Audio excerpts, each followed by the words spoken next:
guys, I'm Nina. I'm Ethan. You are. I'm used to Jamie being there. Jamie is not with us tonight. Unfortunately, she's not feeling very well. But never you fear, she will be back next week. Yes, we love you, Jamie. Feel better. Yes, absolutely. Quick shout out to everyone that has liked, followed, subscribed the podcast. It really helps so much. And yeah, also quick shout out to our Patreon, Rick Paulton. Rick, thank you for being a supporter of us from the very beginning. It really means a lot to us. If you want to be mentioned in our episodes as well, and receive fun little goodies from us, be a part of our movie events, um, feel free to join our Patreon. It's no commitment. All the funds go back into the podcast, and it helps us produce more merch, allow us to come out and see you guys at different horror events around Chicago, the whole Midwest right now, hopefully further than that soon. But yeah, all the funds go back in. You get fun perks. We just sent out Halloween postcards, so yeah, it's been a great time so far, right, Ethan? Definitely. We appreciate all of you. Yes. And Ethan is going to tell you all about the Horror House Shop and their fundraiser. Absolutely. For those of you who know Moses and Vinny, they own the Horror House here in Chicago. As you know, they've had some issues with the building that they had been renting. They've had some plumbing issues, and it's not the first plumbing issue they've had. I guess they've had two or three of them. And um, long story short, their landlord is an a-hole. He would do nothing to help them. They've lost tons of merch, a bunch of product. Um, so they had to break their lease, and they're closed now, but they will be opening soon in 2025. They have a GoFundMe up to help with the expenses and to get some of their merch back. And um, obviously, if you've ever rented a business space, it's very, very expensive. So, us as the horror community, let's all come together, show them that we love them, we appreciate what they do. If you've ever been to Days of the Dead or Flashback, I'm sure you've seen them at the cryptic counter. Um, they have an actual brick and mortar store, which is the House of Horrors. And as I'm sure you guys know, those are very few and far in between now. Um, they're great store, great guys. Let's reach out and show them some love. Yes. The link to their GoFundMe is in the descriptions for all of our episodes, and it is also on our Linktree page. So please support them as much as we can. And we have an upcoming appearance at Days of the Dead Chicago, November 22nd through the 24th. We will not be vending there. We will just be patrons like yourselves. So come out and meet all of us. Jamie will be there as well. So it's going to be very special. Yes, all three of us will be together. We want to get some pictures with our fans, put them on our socials.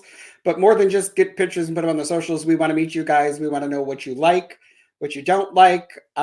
Take some pictures, have a drink with us, and let's just talk horror. Yeah. All right. And tonight is going to be a very fun episode. I'm really excited for our guest tonight. We have David J. Collins joining us. Hi, David. Welcome, David. Nina, Ethan, hello. It's very exciting for me to be here. Well, we're excited to have you. Thank you. Definitely. So, Thank you. for the listeners who may not know, David J. Collins is an author of the Summerdale series and also Gay Bash, right? That was your Correct. first novel? First Yes. novel. Yes. Just turned 10. Yeah, so exciting. They grow so fast. They do. um, David, can you tell us a little bit, for those who may not know, about the Summerdale novels and what they're about? Absolutely. They are about four gay men, four addictions, one landlord from hell, and set in Andersonville and on the north side of Chicago. And it deals with addiction as a metaphor for issues in the gay community, focused specifically on racism, misogyny, substance abuse, and domestic abuse. The mood is Midwestern Gothic, If you Mhm. can see the house, it means you're addicted enough to enter it, and you'll meet a Mhm. very charismatic sociopathic landlord named Mr. McGreevy. Yes. Yes. I've finished the first book and I'm about a quarter of the way, three-quarters of the way through the third or the second book. Third book comes out June 13th, 2025. And I'm very excited for the next book. I'm very upset I have to wait that long. But these are incredible books. I love what you've done. I'm still very attached to David for them from the first novel. He has my heart always. Yeah, Yeah. that was. Um, I did want to ask you, what started your love for horror?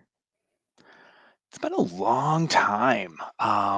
Even from an early age, I kind of loved, and I'm an only child, Mhm. so I was encouraged in a world of creativity.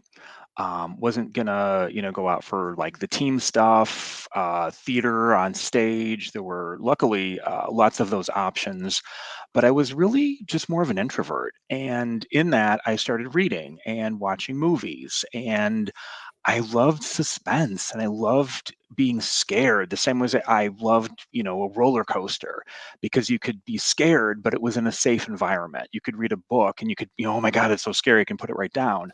So I grew up with that, and I remember that from a very young age.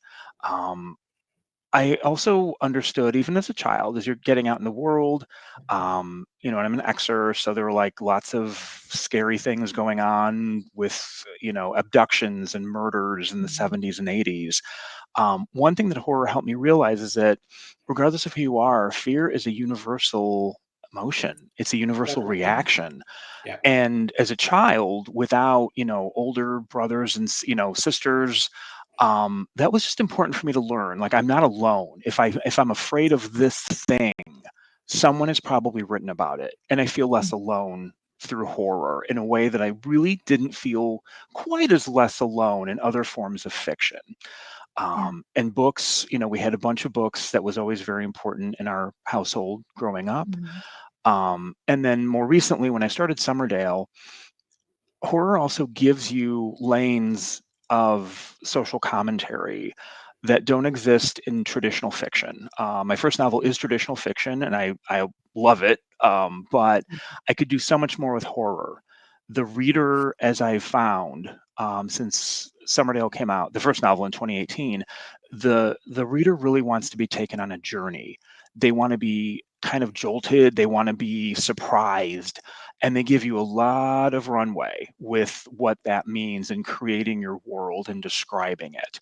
And I was able to do things in Summerdale I never could have done in traditional fiction. So all of those things I find very appealing as a writer, but also very challenging because it's like I want to pack so much into it, and Mhm. it's only three novels, so I have to Yeah. cut some things out and maybe save some things for later. But it's been a really great space. And the other thing I wanted to mention just about horror, because I do go to summer festivals.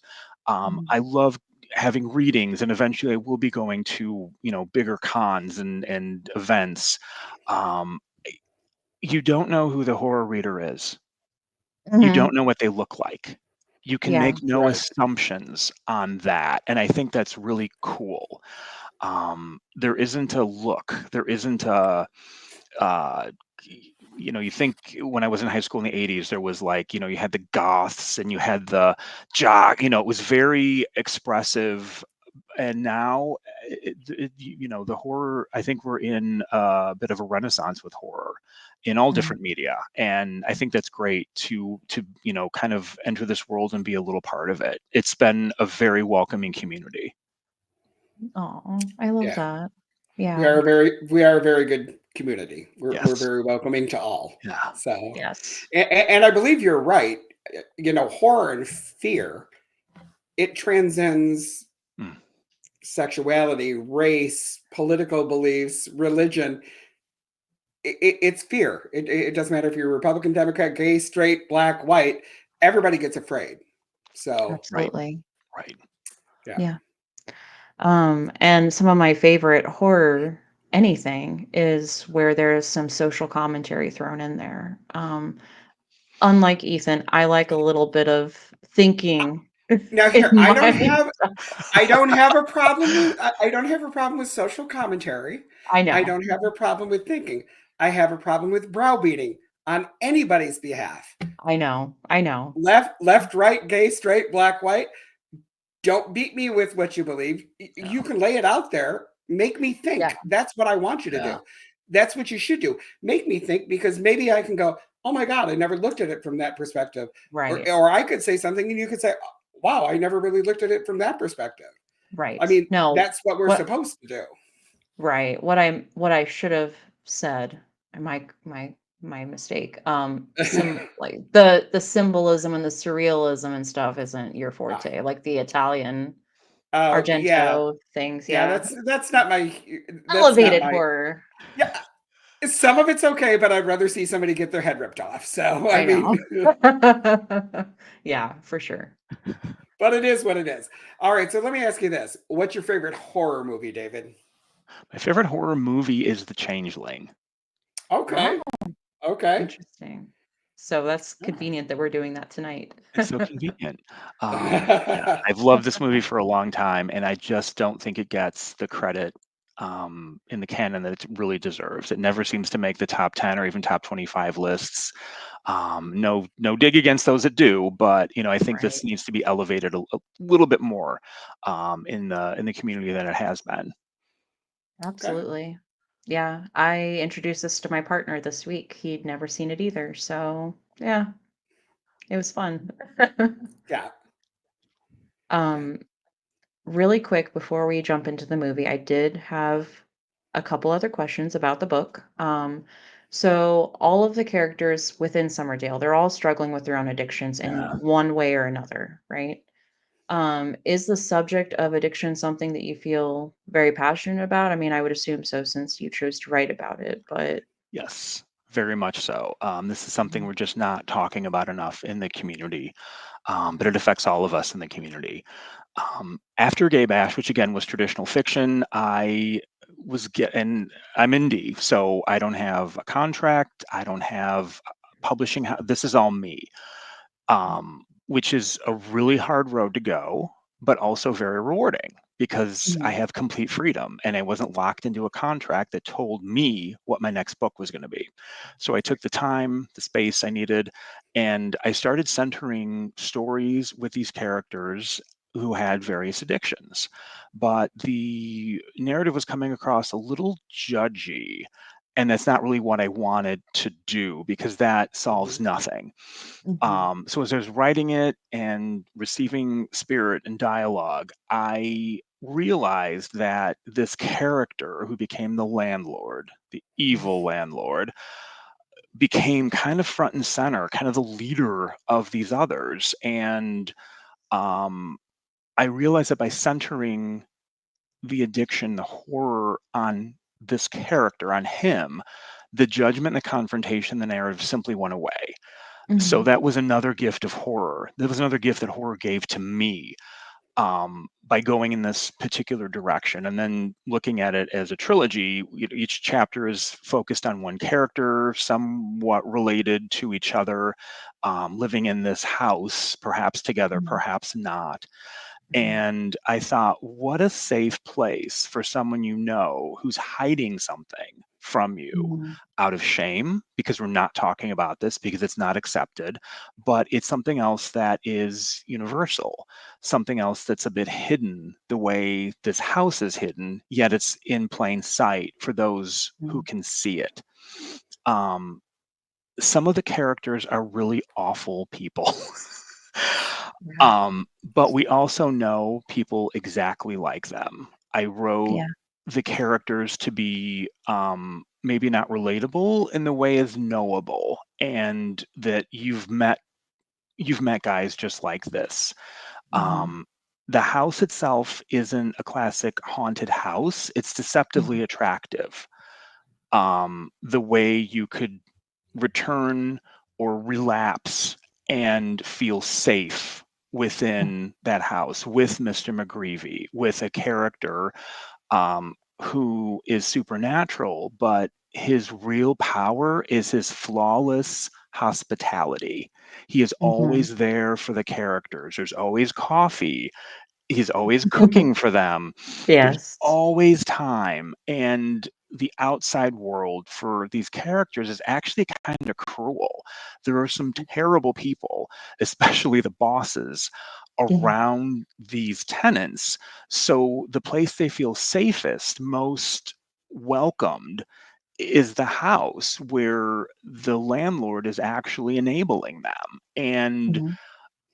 pulling information and tell me more. Oh, that's so interesting. And digging deeper and deeper to set a trap. And that's something that they just don't see because they can't see that he's a sociopath, Mhm. and that it's a deceptive way, the way that sometimes, myself, I've had to step away from drinking alcohol. Mhm. I have no shame in Right. admitting that, No. Yeah. but I don't know that almost until it's too late because it Right. just is, it's making me feel the way I want to. I'm losing inhibitions. I'm feeling more confident. It's giving me what I want until it Mhm. doesn't. And that Yeah. was something I wanted to express through the house and through the landlord, with all of the characters. The tension I wanted was for the reader to feel a step ahead of the tenant, but always a step behind the landlord. Ooh. Yeah. Yeah, and I definitely felt that. Yeah, the entire time. And speaking of the landlord, Mm, Mr. McGreevy is a very interesting character, and in each story, you get a little hint of more about Mr. McGreevy. What yeah. was the process like for you, with fleshing out that kind of character? Well, first of all, he's very pleased that you gave him a compliment. One of the jokes is, "What would your mug say?" the Mm, the Mm. running joke is the foreshadow. One of the devices I use is foreshadowing. Is he is very big on coffee. There's always coffee going. It's always drunk black. yes. And As it should be. as it should, thank you, as it should be. And he brings and presents, as he's pouring this out, the mugs say things and it's foreshadowing for the character. But of course, the character doesn't realize that, but they do come into play. Um, Mhm, so it was understanding that there was humor in mhm, him, and that I would receive him without judgment. I would not try to soften the edges of who he mhm, really is. I kind of describe him toward the end of the fourth chapter, David, where he mhm, describes himself very generally, mhm, in a way that establishes more of a Christian take on good versus evil, heaven versus hell. And I mhm, kind of leave it at that. And that's really in respect of something that Stephen King said, which is the monster you can imagine is scarier than the monster I can imagine.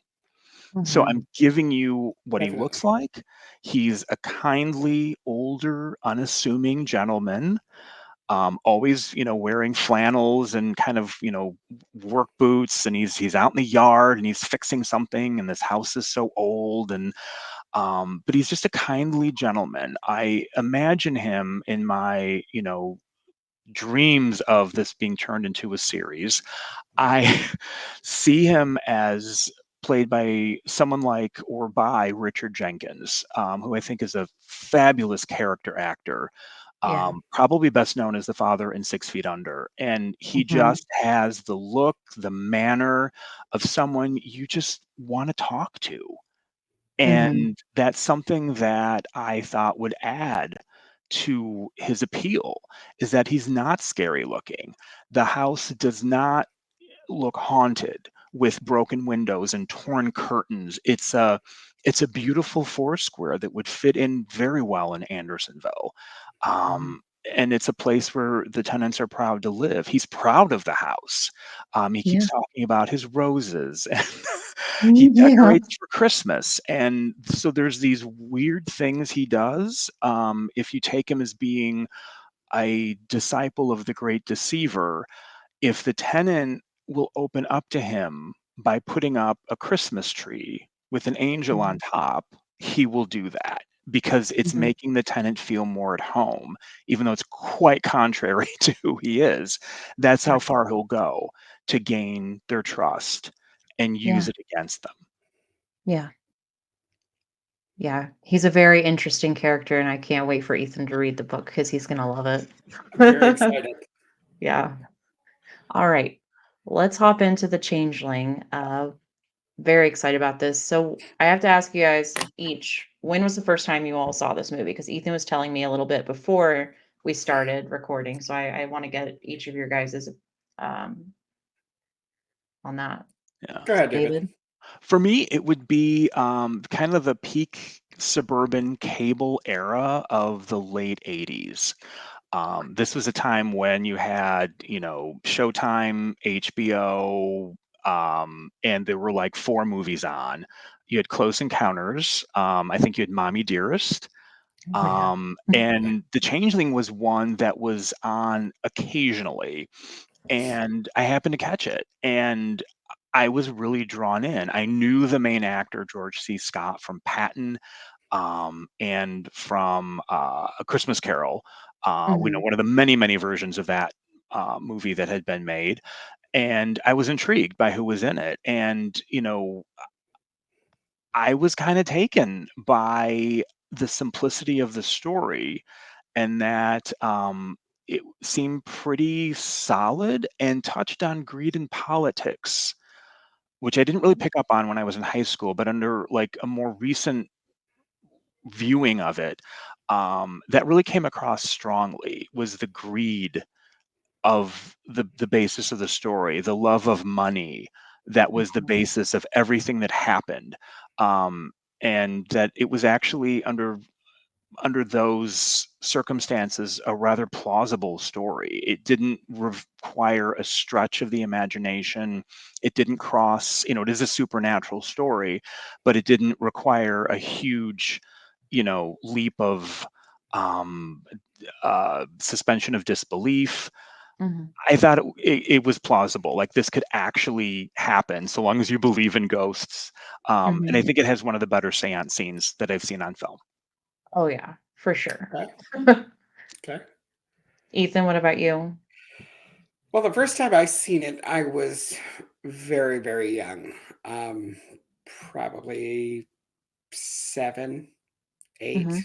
Mm. Um, Now, at the time, I didn't understand, obviously, everything that was going on, and I was like, I didn't like it when I was young. I Mm. really didn't. I was like, no, this is boring. Nobody's dying. There's no blood. There's no. It wasn't. I was like, this kind of sucks. Yeah. Now, I don't. To tell you the truth, I don't think I watched it again until this week, and Oh I'm wow. old, so it's been a long time. um, I'm gonna leave what until the end. I will leave what I thought about it, but I watched it yesterday, I believe. Okay. So, Okay. yep. All right. I believe I watched this when I was late teens, early 20s, so not that long ago, guys. Sorry. Shut up, Nina.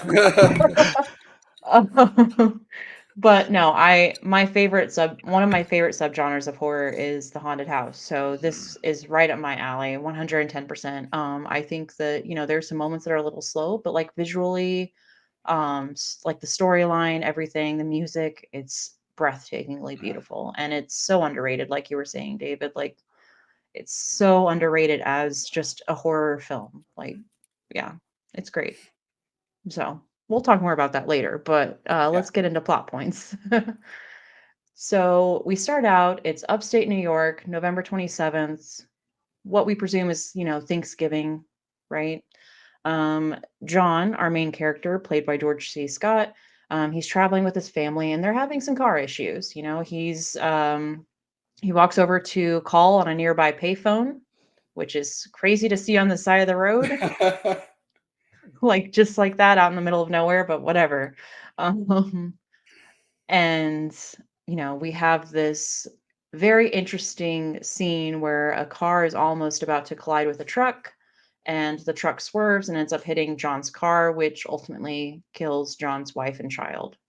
Yeah. So, yeah, not a good start. Not at all. Yeah. So, the credits roll, we see time slowly passing. We've got this incredible score, beautiful piano music as we see some great shots of New York City. And we learn that John is moving to Washington State. It's now March, and he's a very distinguished composer and professor. And John is he wants to rent this large house from the Historical Society after meeting with Claire, who is part of the Historical Society. And she tells him that the house was last occupied 12 years ago. Right. And I understand they were doing this for the movie, Hmm. but I did wonder this, and maybe y'all can answer this.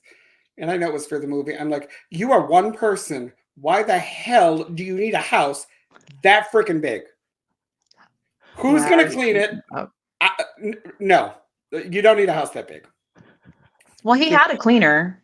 He did have a cleaner. Yeah. Yeah. But yeah, I just thought that was a little crazy. But go ahead.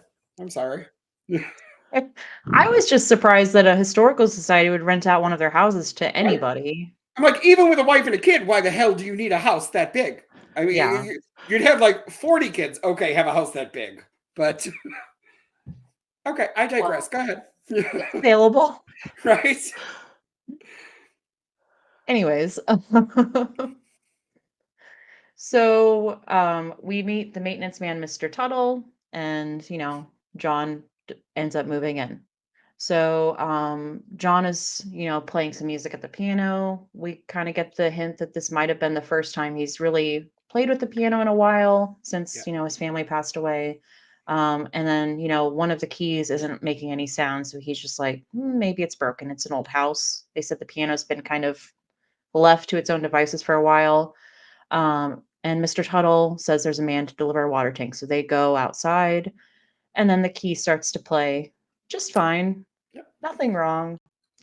John starts to work at the college. It's his first day, and we've got a lot of extra students in that classroom, that lecture hall that shouldn't be there. But they're just excited to see this incredible composer in their midst. So they can't help themselves. And we see John, he's attending this symphony event. He's being very welcomed by the community. And, he's just excited to be amongst them. And this is kind of the first time we really see John having a good time for the start since the beginning. And, he sees Claire along with her mother, who I love. She alludes to that there may be something off with the house, Maybe just a little bit. Just a little bit. Just a little bit. And we also see Senator Carmichael, who's introduced, and we learn that he is on the board of the Historical Society. And we just get the hint that maybe he's not quite a good guy. Mm. Yeah. I mean, a politician's not a good guy? Stop it. You knock it off. I'm sorry, this is not a political show. I'll be quiet. Please. You have an oath. Yes. All right. So, lost my place here in my notes. All right. Sorry about that. Okay. John begins to hear thudding sounds throughout the house, and doors begin to move on their own. There's no explanation. Meanwhile, Claire brings some art over for John, to kind of make the house feel more welcoming. Despite the fact that it is basically a mansion, and I don't know how you could make that feel very welcome. It just feels like such a cold place. And very see, cold. When she brings the art over, at that point, he should tell her, take the art back to wherever it goes, because I'm moving the hell out of here because shit is moving by itself. Doors are opening, lights are going on. I gotta go. So, you have no room to talk, sir. All right. True. For some background, Ethan's house started to have some weird activity going on with doors to his recording studio opening on their own. By themselves, yes. Yeah. So, hush. Yeah, I was sitting in the living room and it just decided, I heard the door click, like the handle. Hmm. and the door went and just opened, and I was like, okay, wife is sleeping, kid is sleeping, dog doesn't have thumbs.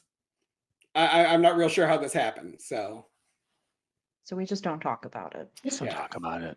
But, no, if I can add something, I think like something Yeah. contemporary at this point, to your point, Ethan, that might have been brought into the story today. uh-huh, He had a tremendous loss.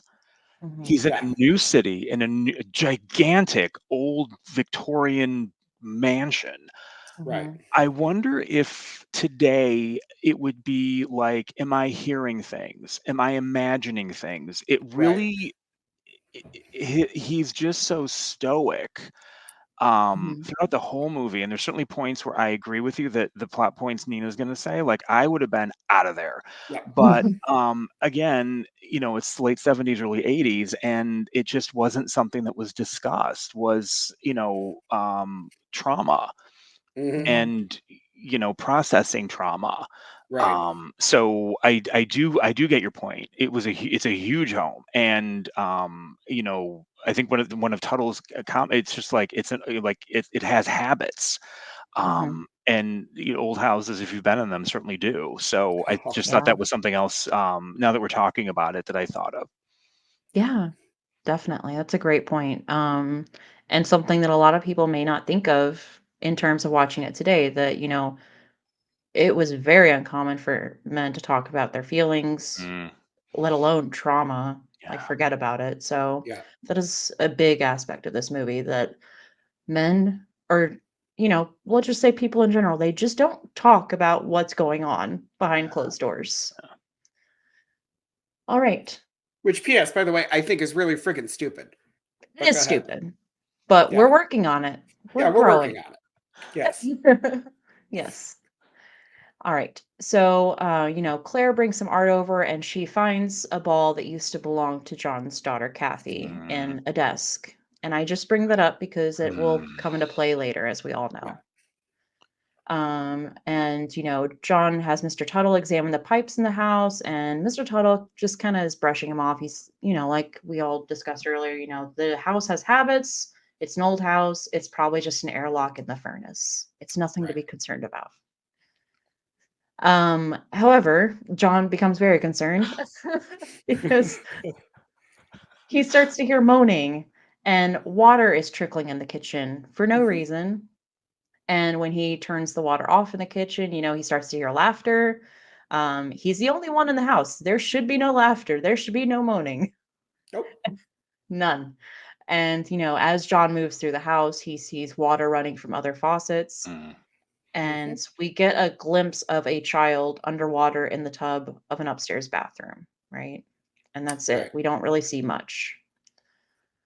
Um, John is getting very alarmed. He goes to the historical society to see if he could find out any history on the house. Has there been other complaints from other tenants on noises or strange occurrences?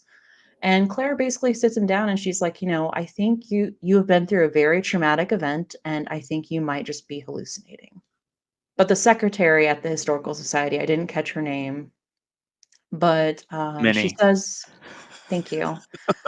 I was watching it on Peacock and I don't think they had subtitles for whatever reason. I was Ah, very No. annoyed. Yeah. um And anyways, she kind of reveals, the house should not have been rented. It does not want people there. No one has been able to live there, and that there indeed has been trouble in the house before, basically. Right. Um, John returns back to the house and he finds this piece of stained glass, a shard in the gravel drive. And he kind of goes through the house trying to find where this could have come from, right? Because he hasn't seen this in any of the windows, basically. And he finds his way into a closet and he discovers a door to the attic has been closed off behind these shelves. So he removes the shelving, he ends up prying the door open and discovers what appears to be a child's bedroom, Yeah. complete with a wheelchair and a music box that plays the same tune that John has been composing. Never heard the tune before, same note, same key. Hmm. And And the fool still did not move. Sorry. I know. yes, and basically, it would have been completely impossible for those shards to have gotten there because no one has been in that room for well over 50 years, right? Right. It's just impossible. He finds a book in the bedroom as well with the initials of CSB. And he begins looking through the files from the Historical Society with Claire. They find out that there were no previous occupants other than a doctor and his son and daughter. And there was a family tragedy, and unfortunately, the daughter was struck by a coal cart. And the newspaper that they found has the name of the child as Cora S. Bernard, same initials. Hmm. John gets back to the house, and we see his daughter's ball bounce down the stairs towards Mm, John. So this ghost is greeting him now as he gets home. John is not in the mood for games mm, because he remembers leaving that ball in a desk downstairs. He pretty much hasn't really wanted to see it. Um, and he takes that ball and he gets in his car, drives to a bridge, and throws it into, the water and returns back home. And this is one of the most incredible scenes in the mm. movie. He comes back inside, hasn't even been had enough time to take a coat off, and that ball comes back down the stairs, and it is now wet. Yeah. Hmm. I said it once. Should I say it again? He should have left. That's when you leave. But then you don't have a I, movie. I mean, right. I mean, I understand that. But if this was real life, I'd have been like, deuces, Yeah. I gotta go. Yeah. I'm sorry. Go ahead, Yeah. Nina. It is, however, I would say a brilliant plot piece in the Okay. movie that doesn't include, blood I mean, it's Right. and there's so many moments in this movie that work and it's memorable. And I have never Hmm. been so afraid of a rubber ball in my life. Right. Seriously. And I have never seen somebody in any movie do it before or since. Mm, Like, usually ghosts and demons or entities in haunted house movies, they stick to, the house or maybe the yard. yeah. That's the furthest they reach. The fact that this ghost can extend its reach past the house Yeah. is unheard of. And it's great And Right. foreshadowing for what's to come. yeah, Yes. for sure. Yeah. And to that point, it's clever because Hmm. remember, it's a child, but it's Yeah. incredibly cruel because it's bringing up that memory of his daughter Hmm. Yeah. and a memento of hers. So, in addition to Ethan, your point, get the hell out of there. Right. Right. It's tugging on his heartstrings, and Hmm. that's Yeah. another example where he's just being stoic and he's not talking about his Right. fear or his feelings or anything like that. He's just kind of, buck Right. up and what next? I'm not leaving this house with this amazing piano. Right. And I think the reason, especially with the ball and stuff, that it was bringing up all the feelings of his daughter and everything.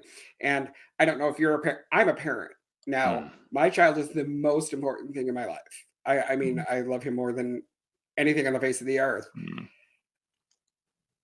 I felt what he was feeling, and I was like, I couldn't be there because I would want to jump off a bridge myself. yeah. You know what I Yeah. mean? It's not really the ghost deal. Whatever, I can deal with ghosts, I can deal with spirits, I can deal with It's the fact entities that and the ghost is demons. toying with you You're almost. toying with Yeah. me because of my dead child, Yeah. and Mhm. that to me that was tearing me apart. But Yeah. Yeah. uh, Yeah. sorry, go ahead. No, you're good. I appreciate that perspective Hmm. because I don't have that. But yeah, I think that the ghost, we won't say its name yet, but the ghost is definitely aware of John's grief and is definitely manipulating him because Mm, it's like I'm a child too. I used to have a family. Right. Like, yeah. So at this point, John's encouraged to reach out to a medium and He's like, yeah, maybe not such a bad idea. And I've seen this movie several times, but I don't know if you guys noticed, but in the score at this point, you start to hear trickling water, like hints of trickling water in the Hmm. music. Hmm. Yeah. Hmm. So maybe that was just me, I, but I felt like I heard I something that did not resembled notice that, but trickling I'll go water. back and listen. It wouldn't Yeah. surprise me. Yeah. The music in this movie is incredible. It It is. really is. All right. So the medium comes to the house with her assistant, and Claire joins them. The medium is kind of saying what we've all been picking up on, that the spirit is reaching out to John through the love for his wife and daughter. And this is a very, very strong presence that we're dealing with. This child is not at peace. They are unable to rest. And then we get a big reveal that this child is not Cora, but is a boy named Joseph who had lived there. Right. Yeah. And we've got this incredible camera work during the seance that goes down the stairs past this gorgeous chandelier that's in the main hallway and into the seance room. And it's all done in like one shot. And all of a sudden, a glass flies across the room and shatters into like thousands of little pieces. Hmm. It's gorgeous. Yeah. And that just kind of ends the seance. Obviously, they all want to leave at that Right. point. Except John. Right. Right. Because he's never leaving, apparently. So, There's nothing you can do or say. right. So after the seance, John is listening to the recordings again of the seance, and he actually hears Joseph's voice responding to the medium's questions. And at this point, he sees a vision of Joseph being murdered in the bathtub upstairs by a man, and we learn that the full name of the boy was Joseph Carmichael, which is the same name of the senator that we Mhm. saw earlier, Joseph Carmichael. Yep. So things are not as they appear to be. No. Right. So meanwhile, the senator is alerted by the secretary at the Historical Society that John has been looking through the files on the house. Right. Hmm. So John is digging into this and he learns that Joseph's father was Robert Carmichael and he may have buried Joseph secretly and replaced Joseph with an orphan. And that this orphan had lived overseas and he didn't return to the States until he was 18 so that Robert could pass him off as the original Joseph, basically. Right. That's kind of what they are piecing together here. And was conveniently healed. Yes, conveniently healed because the story was he was overseas because he was getting some miracle treatment because Right. Joseph was very sickly, paralyzed from the Yeah. waist down. And another little bit of backstory, Robert Carmichael married into this very prominent and wealthy family, the Spencer family. Unfortunately, his wife died when Joseph was born. Um, and his wife's father did not like Robert at all, probably saw right through Robert. And he basically wrote in his will that his entire fortune would pass directly to Joseph. However, if anything happened to Joseph, the fortune would go entirely to charity, right? Right. So until Joseph reached the age of 18, Robert would be the executor of the estate, basically. Correct. So he could control all of the money. However, what John ends up piecing together is that, Richard was not going to take the chance with a sickly Joseph, and he didn't want to risk losing all that money. And he just wanted to be able to control his son and manipulate as much as he could. So he ended up killing Joseph and basically picked out a new son, went shopping for a new son that he could control easier and manipulate, which is really Right. sad. And again, at that point, because I am a father, I was so enraged and Hmm. so pissed. I'm Mm. like, you're supposed to love and protect your child. Yeah. I don't care. No matter what's wrong with No them. matter what's wrong with them, if whether they have issues, they don't have issues, what you're a scumbag, and I hope you get hit by a bus and burn in hell. I'm sorry. I'm No, sorry. absolutely. I mean, that's Yeah, just how it Yeah. is. I mean, horrible parent. no one could give me any amount of money to do anything Yeah. negative to my child. I mean, Yeah. what kind of scumbag would do that?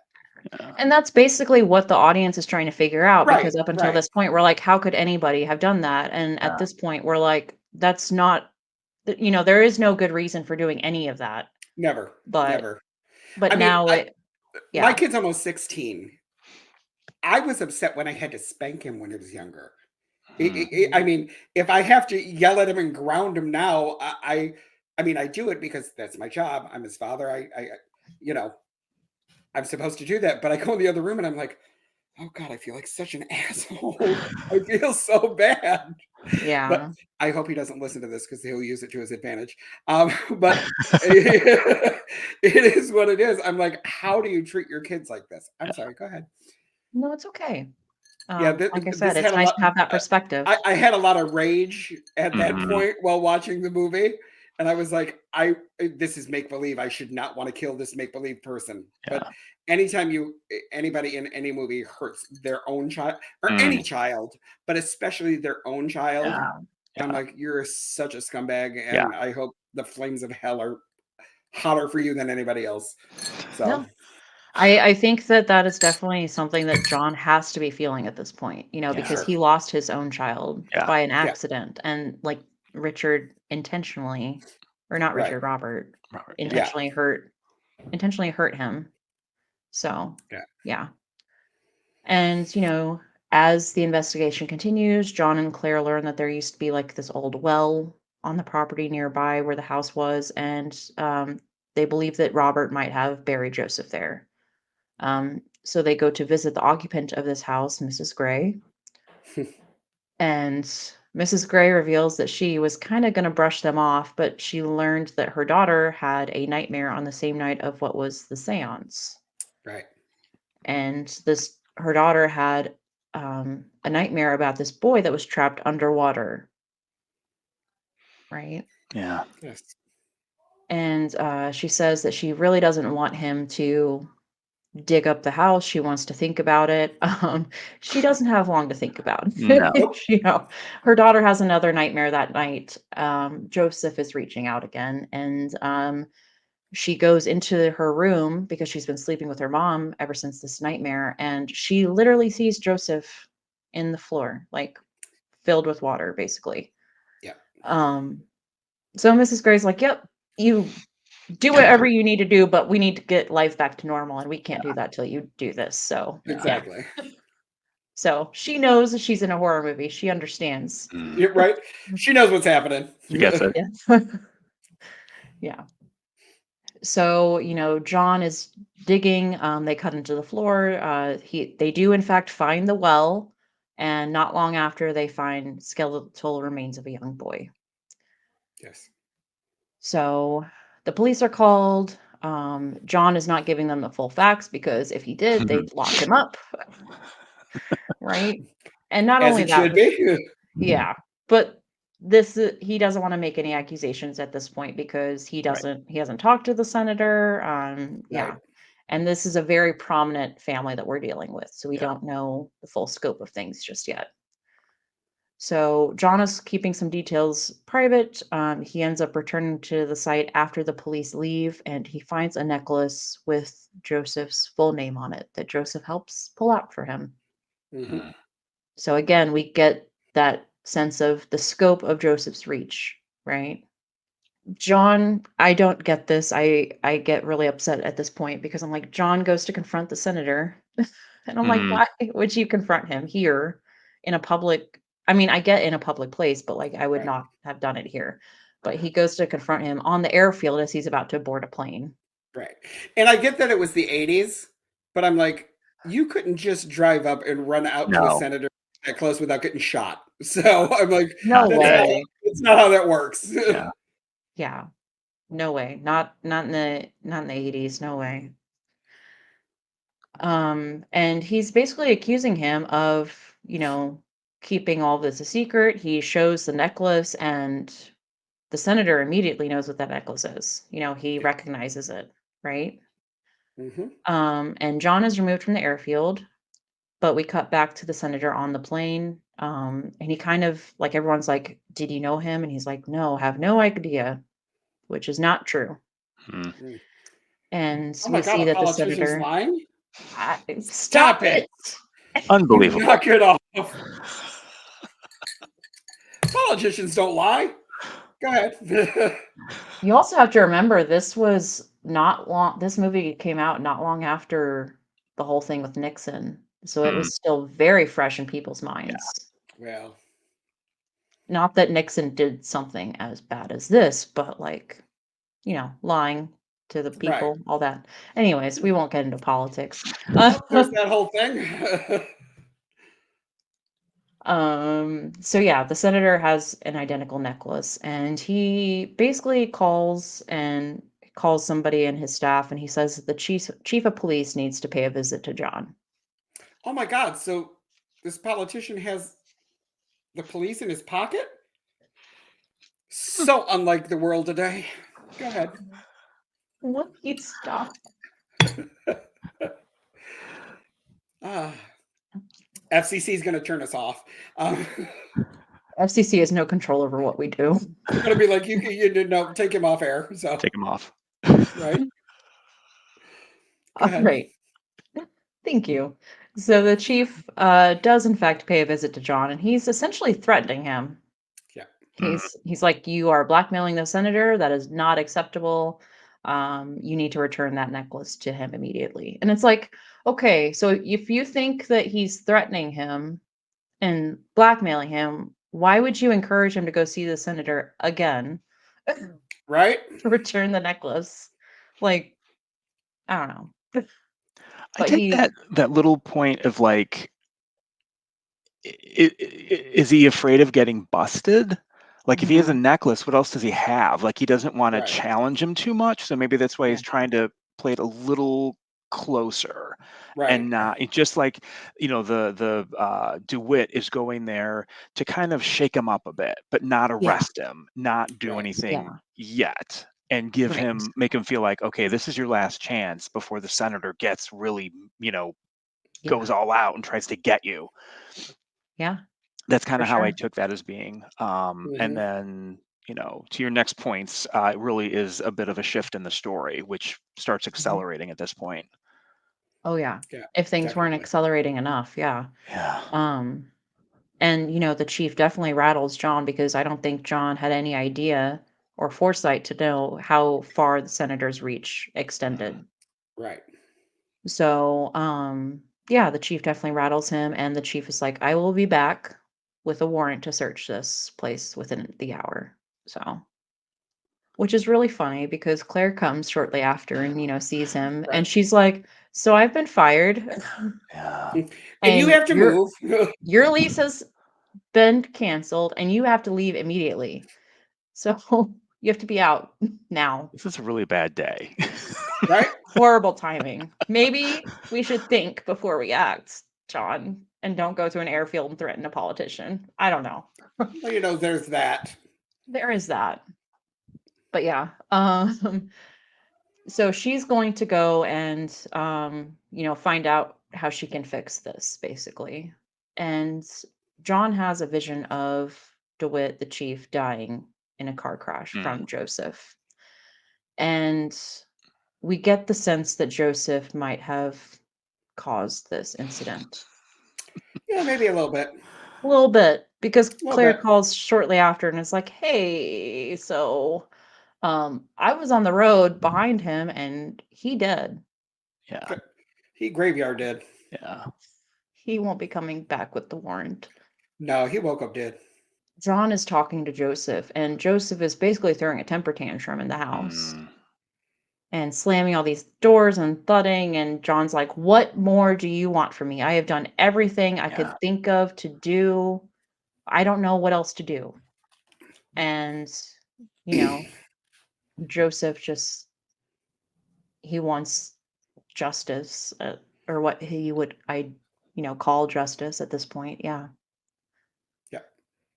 So John visits the senator and basically says, "Your father killed Joseph, the real Joseph, and you are the changeling." We have our title drop. So it's revealed to him that, his father was a very bad person. And the senator's like, that's not true. My father loved me. He would never do anything like this. That's got to be, I mean, obviously, this senator has some concept of the truth, right? Mhm. Because there's no way he would have tried to cover Yeah. this up, had people working for him telling him Right. that we're looking through these files if he didn't have some semblance of the truth. Yeah. Oh yeah, I think he knew. Yeah. Definitely. I think Because he just buried it down for so long, right? Right. agreed, for what he was getting, complicity. He was Mhm. certainly old, if he was going to match Joseph's age when he was adopted, he knew who he was at that point, and that he Sure. would be playing a role to get Sure. a fortune, Yeah. and eventually, to become a senator. That was Mhm. probably very appealing. And at that young Life-changing. age, y- do you have your sense of right and wrong? Do you have that compass yet when you're that young? And Mhm. this, would you rather? You say no? I'd rather stay in the orphanage. Right. Then, I mean, of course, he's Right. going to say yes and play along. Right. Right. Yeah. And made it to a ripe old age. Brilliantly played, by the way, by Melvin Douglas, of Oh, Yes. the yeah. Douglas acting dynasty. I think Mhm. it's a great role later in his life, and it was just great to see. Just as a quick sidebar, Melvin Yeah. Douglas, George C. Scott. Mhm. If you even look at Ghost Story, which was about the same time, you have kind of actors of that generation.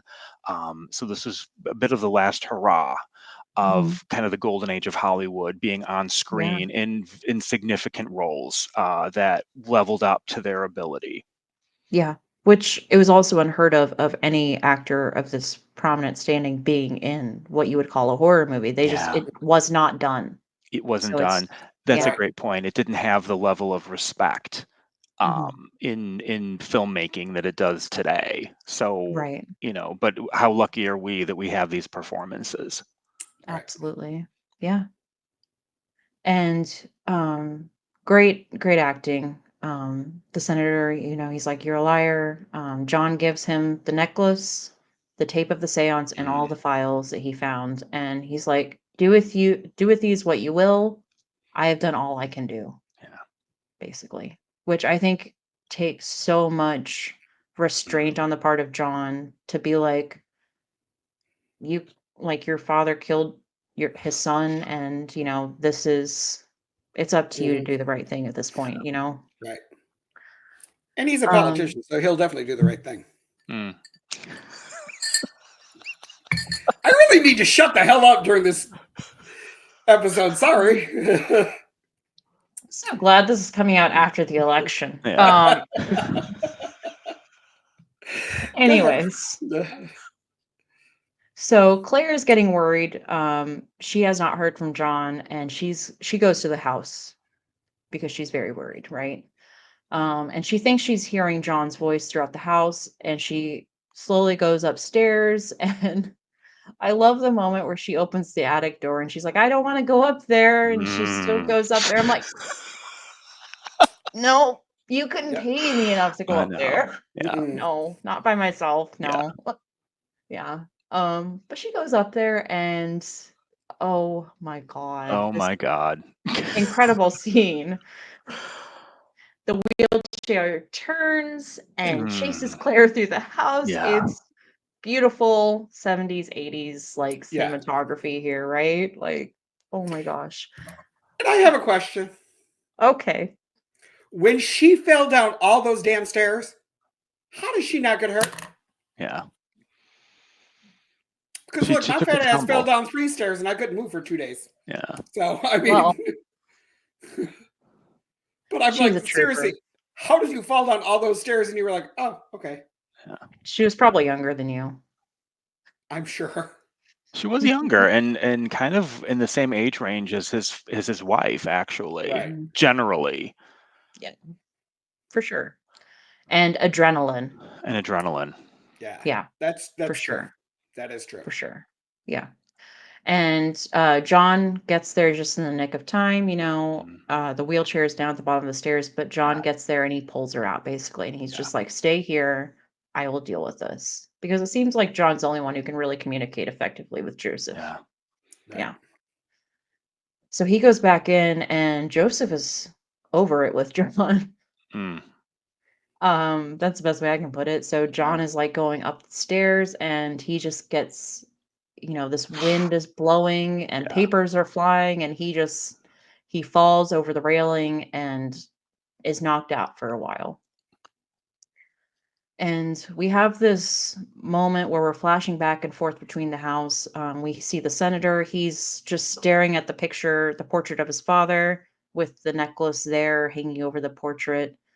And he's just like, he's having this moment where he's literally being faced with the truth, right? Right. John comes to, and he sees what appears to be the senator walking up the stairs, right? The railing of the stairway, it's all on fire, right? And the senator is just slowly walking up these stairs as the house is just falling apart. It's just being Yep. blown to pieces. And we see the senator slowly making his way up into what was Joseph's bedroom. And, Claire pulls John out of the house. They drive off. And the senator, we assume, basically has a heart attack, Right. and he dies. And the house burns down. There's remnants of the wheelchair and the music box on the first floor. And as the credits roll, the music box plays its tune. It does. Mm. All right, Ethan, do you have some fun facts for us? I actually do have some fun facts. Mm. Awesome. All right. Now, a changeling, they are human-like creatures that supernatural beings leave in places of kidnapped humans, according to the internet. Mm. Now, they could leave anything from a piece of wood to a supernatural being that looks like whoever was kidnapped. Creepy. Now, the Irish folklore are that fairies abduct babies and adult women, especially if they are beautiful, healthy, and happy people. The Interesting. German folklore is that the changelings are noisy and hungry and often have large heads.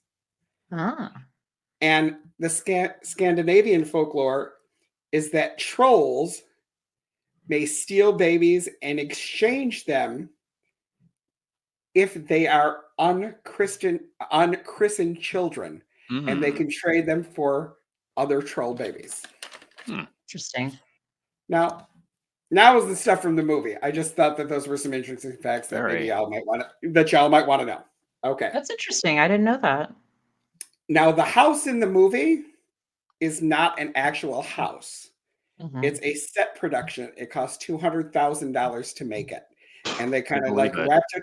They kind of like wrapped it around another house. Wow. The interior of the house are all different sets that they made and kind of put them together as rooms, but they were all made in a film studio in Vancouver. Beautiful. Wow. So well done. Yes. It's incredible. Oh, gorgeous. Now, after Claire comes running down the stairs screaming for John, Mm-hmm. but she mistakenly calls him George. Oh. George C. Scott. She mistakenly uses Oh. his name. Now, that has been removed from many different versions, but apparently they didn't know it when it first came out. So there's a whole bunch of them that are out that she screams George. That's And amazing. then when they found out they did it, they were like, "Oh my God, we need to bring this back and fix it because that's not the name." Peter Medak, who was the director, was hired, and he was given only a month to rewrite any script changes and to do all of the setup for the houses and all of the scenes. Wow. He was given 1 month. So, Jeez. and the last one I got is that the stars of the movie, which is Trish Van Dever and George Scott, were actually married in real life when they did this. Aw, So, that's right. And their son is Campbell Scott. Yep. Yeah. So that is all Aw. the fun facts that I have for this movie. It's fun facts. I love it. That, they also really took advantage of, Nina, when you're saying in the beginning, they had a really Mhm. nice opening with New York scenes. It's Yeah. great to see what it looked like in 1980. The Oh, area yeah. around Lincoln Center and kind of going toward his apartment. Like it was with Yeah. Seattle, I wonder if some of those buildings are still there. A lot of character, like the cafe, the office of the historical Mhm. society, and even what's rebranded as the Carmichael Tower, Mhm. which is a real building in Seattle where Yeah. it's one of those kind of 70s buildings that Mhm. has this like remote gigantic sweep of the tower, and then Yeah. the windows and everything is like many stories up. The AT&T building in New York is a good example of that, where you've just got like floor after floor after floor of nothing, and then you have the actual building way elevated above the street. And how Mhm. interesting, what a great example of the senator's remove from the people, from the Yeah. ground, to have him Mhm. like elevated up in this very modern tower. Yeah. Even though he's from, old money, and this house was very Mhm. old. I thought that contrast between his worlds was a really interesting, through architecture, Right. Yeah. was a really interesting take on his development of really embracing this character he was playing for his whole life. Yeah. Right. Beautifully said. Yeah. Yeah, and s I'm gonna go off on a little bit of a tangent, but, like, they don't make movies like this anymore. They don't Mm. like, movies Right. don't say anything with architecture anymore or, costumes. Like, it's so rare that it Yeah, happens, and when it is done, it's usually in horror movies, yeah, and it's just such a shame that we kind of have seemed to have lost this kind of storytelling. Right. agreed. But so many of stories are in a Mhm, house, and what the house mhm, looks like plays such a role. There's a Yeah. real sense of place. And if you think, just 2 years later, what was the big haunted house movie? Poltergeist. mhm. Right. Poltergeist. Now we're in the sunny, suburbs of Los Angeles, a brand new subdivision, a Mhm. modern house, Yeah, modern family, um, and it was a completely different look and feel yeah, to what was, coming up through the late 70s into the early 80s in this movie that we're talking about. And it was just 2 years absolutely. later. Yeah. And that was one of the first times where we re-evaluated, like, a haunted house does not have to be this old Victorian mansion like in The Right, Changeling, it can right, be something brand new, and it was the Right. land that was haunted right. versus Right. the house. Yeah. So, yeah. All right, let's get into rating this movie. David, I know you said this is your favorite. Will you, tell us your rating for this movie? Oh, 10. 10. Yeah. Okay. Is there a reason why, or Yeah. just it's a I 10, you think it's perfect? there's very few things that I would change. I see something new every time I watch it. The Okay. performances, I think, are just above and beyond, especially for this era in Yeah. horror. I really appreciate the dialogue and the writing, Mhm. and just the thought of something so sinister. Um, being through it, and again, just coming back to money and greed at the core of the story, and how that Mhm. can distort a father for his Yeah. child, that he Yeah. would go Yeah. that far for money. It's one that I continue to appreciate. Yeah, I Okay. could totally see that. All right. Um, this is really hard. I would probably give this is probably gonna be like an 8.5 for me. I love haunted houses. I love this movie. It's near perfection. Um, Everything from the script, the acting, the cinematography, the Mm. music, like I've said, it's it was so well thought of, and they just did such an incredible job. I think this movie is so underrated. It does not get the attention it deserves today, because this movie did so much for horror. I think that a lot of people today amongst horror fans, like when Ethan was younger, might consider this a bit slow. Um, but, I mean, if you're willing to sit through a story, I think it's just long enough. It doesn't overstay its welcome, Mhm. and it has a lot to say in a short amount of time. Yeah. So I love this movie. Okay. Excellent. Ethan? Well, like I said, I seen it when I was very young, and if I would have rated it when I was very young, I would have said this is like a 1. This is like a 2. It's boring. I hate it. Mhm. There was no blood. There was no gore. But you know what? You don't have to have blood and gore. As obviously I grew up, you don't have to have blood and gore and guts to be a good horror movie. Mhm. Sometimes let's take that out of there and let the movie be itself, and Yeah. it'll be a good movie. Watching it now, there's so many different range of emotions that I went through being a parent, because obviously Mhm. at 8 when I seen it, I wasn't a parent. I was enraged at how a father could do that for money, for whatever. It's your kid. I mean, Mhm. I was enraged. I thought it was a little slow in the beginning, but I understand that because it had to work. It had to work its way up. Now, I love 80s movies. Anybody who's ever listened to the podcast or who knows me knows that I love 80s. 80s, that's my jam. Haunted Yes. house movies, however, are not my favorite. They're not my least favorite, but they're not my favorite. Mhm. This movie, however, is going to fall into a better category than just a Yay. regular haunted house movie. Um, Okay.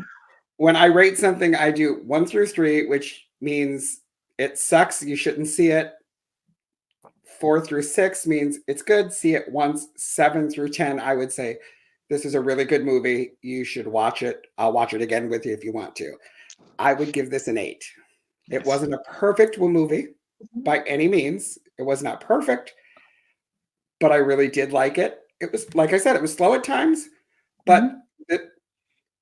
it wasn't slow for just being slow. It was slow to build it Yeah. up Yeah. to give you the end reveal. I really did like it. I also probably liked it. I was gonna save this for our actual like true ghost story type Yeah. thing, but I guess I'll give a little snippet of it now. My family is from upstate New York. Mhm. Um, my aunt and uncle bought an old Victorian house that used to be a library.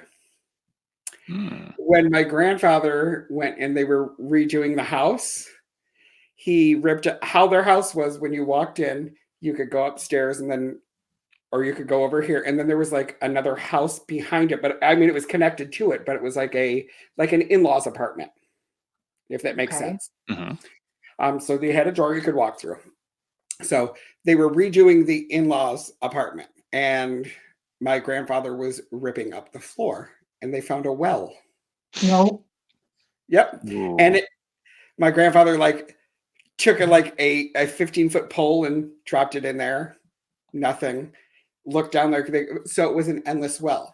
Well, after they ripped that out and he put a floor over it and everything, their house was haunted. There's Mm. no ifs, ands, or buts. People seen things in there, things moved. I'll tell more about the story later in a different episode. Mm. So I was like, oh, okay, upstate New York, endless well, haunted house, Gothic You red. lived in the real Changeling house? Yeah, Wow. I'm like literally. They had this house, and the funny thing is, my grandmother's maiden name, Gray. No. I swear to God. Wow. Yeah, I was like, is this my family? That's What's going on here? I mean, nobody in my family would have done that to their kid, but I was like, yeah, that was kind of creepy as well. But Wow. I'll tell you more about that story on the episode when we do Can't actual wait. ghosts. that's But gonna be yeah, no, fun. I would definitely say it's an 8. You should definitely watch the movie. If you're younger, you're gonna be bored. It is what it is because most younger kids don't like 80s movies, and they're like, come on, give me the guts, the blood, the gore. That's not this kind of movie, but it will scare the hell out of you. Watch it. Yeah, definitely. I think some of the best horror movies are when the real villains are the humans. Mhm. Yes, I agree. Yeah. Yeah. Yeah. I think I shocked you with the 8, didn't I, Nina? I did. I think Also, she I thought I was have going to give it a bad. I think she thought I was going to give it a bad grade. Is there anything that you would like to plug before we close out? Summerdale 3 coming out Yes. on June 13th of next year. And the reason is Midsummer Fest, which takes place in Mhm. Andersonville, just blocks from where the house may or may not exist. Okay. For the first time in many, many years, it's just due to a quirk of the calendar, it's opening on Friday the 13th of June next Yes. year. So Love it. perfect day to release the book. So I'll be there next, 13th, 14th, and 15th. Mhm. And that's pretty much what I'm working on. So Excellent. festival season is over, scary season is here, which Mhm. is great. But Mhm. I mostly just want to thank both of you for asking me to be on the Bloody Essentials. It's been a wonderful conversation about a movie that I absolutely love. Oh, Excellent. Well, thank you so much for being here.